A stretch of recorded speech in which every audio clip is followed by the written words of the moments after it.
how's it going, everybody? For the first time since 6:30 Tuesday morning.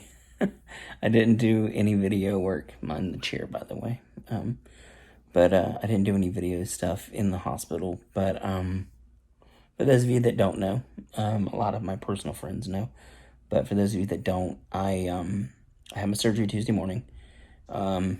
Everything went fine in the surgery. Like, I remember my anesthesiologist coming in and saying, hey, and just kind of, getting to know me a little bit. And then I remember them walking me in, and they got me up on the table. And I remember putting the oxygen mask over my face. And that was the last thing I remember. I woke up in the recovery room, which is where I started the morning. And it's dark. There's nobody else in there. And so I started calling out for somebody, and finally one of the nurses came in, and she was like, everything okay? And I'm like, yeah, I'm just a little pain. Where am I? And she was like, oh, you're still at the surgery center. And I was like, oh, okay. Did I have my surgery already? She was like, yeah, you had your surgery like 9 hours ago. So it was like 3 o'clock, and they had already called Lindsay, who was on her way to get me. And she got there, and I don't know what happened. They originally said they tried to stand me up, and I passed out. And at first they said I had a seizure. Now, I've never had a history of seizures. I've never had a seizure in my life. So I don't know how true that is. Even my surgeon said that's not something that would have happened. So I don't know how true that is. I mean, obviously I wasn't awake for it, so I don't remember. But they said they tried to stand me up twice, and I blacked out both times. And the reason why is because they give you a steroid. And the steroid can amp up your blood sugar. My blood sugar was amped up to like in the 240s. So it was really high compared to what it normally is. And so they called the EMTs. It's funny, the EMT that took me to the hospital had a Donald Trump mask on. And I made a joke about how my life was going to be saved by a Donald Trump supporter.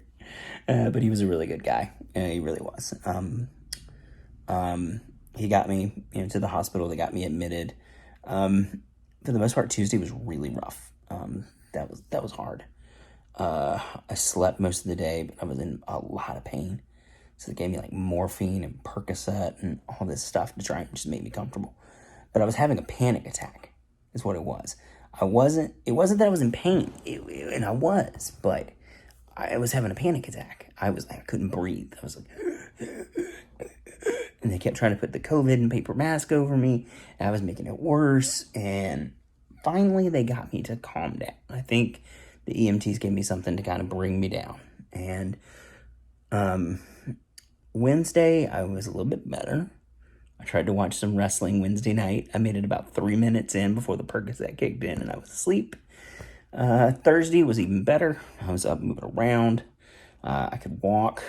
They got me up, and I walked out to get on the gurneys to go to my upper GI. So then I walked when I got back. So I was doing okay Thursday. So we got to go home. So it's Friday. We're home now. Mostly I sit here and drink water as much as I can. It's hard because I feel full, so I don't feel hungry. I haven't felt hunger since Tuesday. So I don't feel hungry. I feel thirsty sometimes, but it's like forcing it down. So I get, I kind of have to push myself through, and I get really, really like, I get full and uncomfortable. So, but I'm trying not to get dehydrated either. So I've been doing some soup. I can do soups. I can do water. I can do popsicles. I can do pudding, Jello. I can do a lot of stuff. So I'm not starving.